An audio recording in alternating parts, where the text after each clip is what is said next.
Un autre stand à ne pas manquer ici au CES de Las Vegas, eh bien, c'est celui de Hisense. Et c'est un stand qui est immense parce que, vous le savez, ce constructeur, il est présent sur une multitude d'équipements pour la maison. On va se focaliser ici sur la télé, naturellement, sur deux technologies, celle qui est juste là avec le RGB mini LED, et puis on va faire un petit point aussi du côté du micro LED.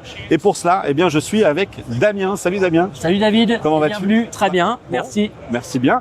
Damien, on commence donc par ce fameux RGB mini LED. C'est un point déjà dont on a abordé tout ça assez régulièrement parce qu'on s'est vu à l'IFA, etc. Ouais. Ça se précise encore un petit peu et puis ça évolue même. Et ça se concrétise surtout. Ouais. Quand on s'était vu en 2025, on avait dit qu'Hisense serait la première marque à sortir de la technologie RGB sur le marché. Ça a été fait avec un produit en 116 pouces et le produit est bien sorti en novembre. Distribué chez Sony Vidéo, etc. L'annonce qu'on a fait au dernier IFA, c'est qu'on arrivera avec des gammes beaucoup plus grand public en 2026 et je confirme aujourd'hui que ces gammes-là vont arriver au printemps 2026, donc dans quelques semaines maintenant. Ouais. Avec des produits qui vont aller du 55 jusqu'au 100 pouces. Donc existant, mais moi je vais tuer un peu le suspense. On ne les verra pas ici parce que pour l'instant la consigne est on se donne rendez-vous un peu plus tard et de ne pas les montrer ces modèles, mais c'est acté. Là où au CES ou à l'IFA vous aviez le 116 et puis on avait déjà un petit modèle, mais vous pouvez pas trop dire quelles étaient les diagonales. On temporise encore un petit peu, puis vous allez faire ça sans doute marché par marché. Exactement. En tous les cas, moi ce que je peux confirmer aujourd'hui, c'est que des modèles grand public arriveront au printemps 2026 en France. Tu sais déjà dans quelle taille ou pas encore? Du 55 au 100 pouces. Ok, très bien. Ouais. Tu l'avais peut-être même déjà dit. Alors, comment ça évolue cette techno? Et la technologie, en effet, évolue assez rapidement, vu que ce qu'on annonce cette année, c'est l'évolution de la technologie du RGB mini LED Evo. Donc, qu'est-ce que ça implique? Ça implique l'intégration d'une 4e couleur, donc le rouge, le vert, le bleu, et on va rajouter le cyan, le bleu clair. Ok. Attention, dans le backlight, dans le système de rétroéclairage, on rajoute une couleur. À ne pas confondre avec le white OLED, qui de toute façon n'est pas du tout la même technologie. LCD d'un côté, OLED de l'autre côté. Là, on est au niveau du rétroéclairage de ce panneau. Je te laisse continuer, vas-y. On a fait le choix d'intégrer cette couleur-là parce qu'en tant que constructeur, en tant qu'industriel, la couleur bleue est la plus compliquée à faire. On maîtrise beaucoup plus le rouge, on maîtrise beaucoup plus le vert. Et donc, intégrer cette couleur-là additionnelle, donc le cyan, va nous permettre d'avoir beaucoup moins d'effets dégradés, d'avoir des lissages de couleurs. Exactement. Et c'est aussi une couleur qui est énormément utilisée avec la technologie HDR, notamment avec tous les dégradés dans le ciel, sur la mer, sur ces nuances de couleurs bleutées. Et on va avoir une vraie efficacité colorimétrique. Ok. Vu qu'on va atteindre 110% avec l'intégration de cette couleur, 110% du BT2020. Pour rappel, nos premiers produits en 2025 étaient à 95% du BT2020. On annonce 100% du BT2020 pour les gammes dont on vient de se parler, grand public, qui arrive début d'année 2026. Et 110% pour cette nouvelle technologie RGB mini LED Evo qui arrive également en 2026, mais fin d'année sur une diagonale égale à celle-ci, donc en 116 pouces. Donc on va avoir de la communication non pas en 2 temps, mais en tout cas de la disponibilité en 2 temps avec RGB mini LED et RGB mini LED Evo. Exactement. La particularité en plus dans la disposition de cette 4e couleur pour le backlight, elle est assez intéressante parce qu'en fait elle vient s'intercaler entre le vert et le bleu original, et donc ça permet aussi de limiter le phénomène de crosstalk, c'est-à-dire qu'on va avoir une nuance de ce bleu qui va être un petit peu intermédiaire au niveau des deux. Par contre, c'est vrai que ce qu'on a pu voir, je le mettrai ici dans les illustrations, c'est que dans ce fameux pattern de CIE, eh bien on voit qu'on a notre triangle colorimétrique qui prend une forme légèrement, on a un léger bump, au niveau donc de ce bleu qui est censé être le bleu pur. On a le cyan qui est un petit peu au-dessus, en intermédiaire, et hop, on a ce petit bump en l'occurrence lié à la présence de cette 4e couleur du rétroéclairage. Qu'est-ce qu'on peut se dire également sur du coup RGB mini LED qui va arriver au printemps et RGB mini LED Evo? Est-ce que tu as d'autres choses que tu peux nous partager ici?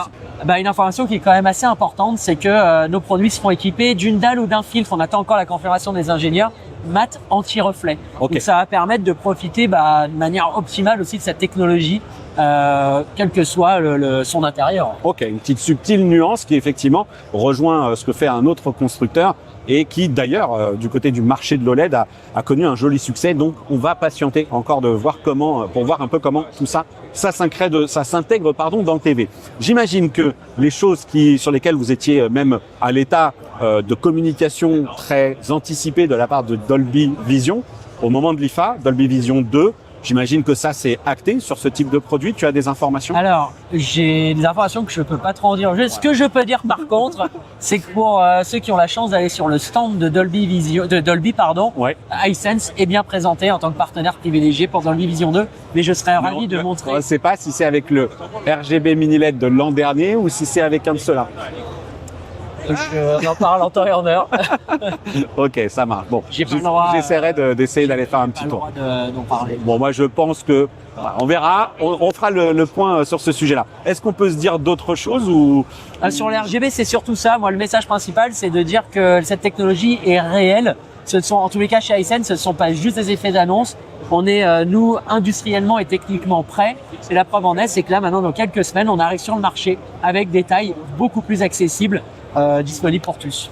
Très bien, ok, donc à suivre, bien entendu. On va changer d'endroit et on va aller se diriger vers le micro LED qui est juste à côté. Et là aussi, il y a foule. Micro LED, je vais pas... Bon, il y a un petit moment de calme là sur le stand de Hisense qui va me permettre de revenir sur cette partie RGB mini LED, sur les évolutions qui vont accompagner cette génération 2 qui est baptisée donc RGB mini LED Evo. Et on voit que ça va passer naturellement aussi par quelques optimisations du côté de la puce. Voilà, donc puisqu'on a ici un contrôleur RGB mini LED chipset 2.0 et donc voilà, une évolution, une innovation constante.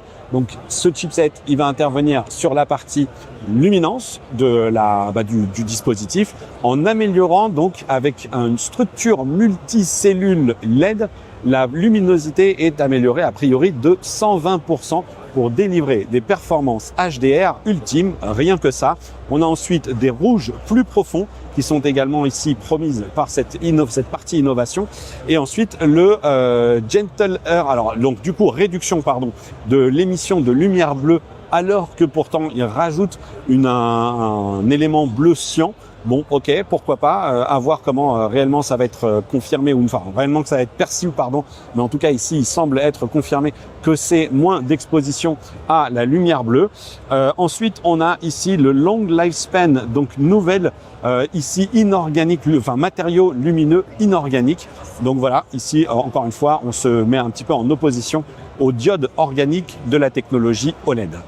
Damien, autre point sur le stand, rapide néanmoins, c'est le micro LED. Ça reste encore une technologie plutôt chère, clairement. Qu'est-ce qu'on peut se dire sur cette techno? Il y a du changement aussi. Ouais, mais il y a une petite techno, une petite innovation sympa qu'on amène sur le marché. Donc le micro LED, ce sont des LED indépendantes qui vont s'allumer ou s'éteindre, qui intègrent déjà les 3 couleurs primaires. Oui. Et c'est de l'auto-émissif. Voilà. Et on vient rajouter une 4e couleur, encore une fois ici, qui va être par contre là la couleur jaune. Oui. L'intérêt de rajouter la couleur jaune, c'est d'aller contrer une problématique qu'on peut trouver sur du micro LED qui sont des produits extrêmement lumineux, notamment des produits qui peuvent aller jusqu'à 10 000 nits et qui sont souvent sur des très grandes tailles, peut-être un peu agressifs, un peu aveuglants sur certaines scènes. Et en fait, le fait de rajouter la couleur jaune va permettre d'atténuer ce côté un peu plus, si je le dis comme ça, un peu plus agressif du blanc. Et sur des scènes très lumineuses, on va plus du tout avoir cet effet d'éblouissement. Et donc, d'autant qu'on sait qu'en fait, souvent pour produire cette haute luminosité, on a aussi un fort ajout, soit du vert, soit du bleu ou ce genre de choses, et que ça peut dégrader certaines teintes. Et peut-être que c'est ce sur quoi tu voulais en venir, c'est que le jaune permet de rendre plus naturel certaines scènes comme le ciel, le soleil. Voilà, exactement. Et ce qui est intéressant de voir, si je fais si je prends l'exemple aussi de notre discussion sur le mini LED RGB, c'est que chez Hisense, on va essayer de développer la technologie, de rajouter ces LED en fonction d'une problématique à régler. Sur le RGB mini LED, c'est sur la partie bending et travail très fort sur le HDR. Sur le mini LED, sur le micro LED, on va aller plutôt travailler ce côté très haute luminosité en changeant de couleur, cette fois avec du jaune. Ok, très bien. On a toujours le 163, 136. Eux, ils étaient déjà présents à l'IFA. C'est toujours les mêmes principes d'assemblage. On reste sur des petits panneaux, voilà. Bon, je ne sais pas s'il y a grand chose d'autre. Si tu as Alors voilà, mais ce qui est intéressant à voir, c'est ce que l'on montre, ce que l'on montre derrière. Même si c'est pas une réalité commerciale pour le marché européen en 2026, c'est qu'on la technologie commence à être beaucoup plus mature et qu'on arrive aujourd'hui à pouvoir démontrer des diagonales de 83 pouces, 63 pouces, etc. sur de la technologie micro-LED. Voilà, avec justement, ça rejoint quelque part un peu ce que j'étais en train de dire. Comme ce sont des petits panneaux qu'on assemble, on le voit là, on a différents ratios d'images avec du 29e, 8/9e, 16/9e, 63, 127 pouces. C'est une technologie qui a cet avantage d'être modulaire, modulable et performante. On peut peut-être penser que dans les années à venir, ça sera une technologie qui sera peut-être plébiscitée pour sa partie intégration notamment. Ouais. On peut imaginer demain, dans 5 ans, 10 ans, d'avoir un mur entier de micro-LED qu'on vient agencer en termes d'image comme on souhaite. Très bien. Écoute, merci beaucoup Damien pour cette présentation sur la partie TV. Vous l'aurez compris, si jamais vous souhaitez suivre l'actualité des produits Hisense sur la partie TV grand public, eh bien il faut vous abonner à cette chaîne parce qu'on va y revenir dans les prochaines semaines. Allez, on va retrouver de toute façon Damien dans une autre vidéo consacrée cette fois-ci à la vidéo projection. Je vous dis à très bientôt pour une prochaine vidéo sur la chaîne. Ciao. Merci Damien.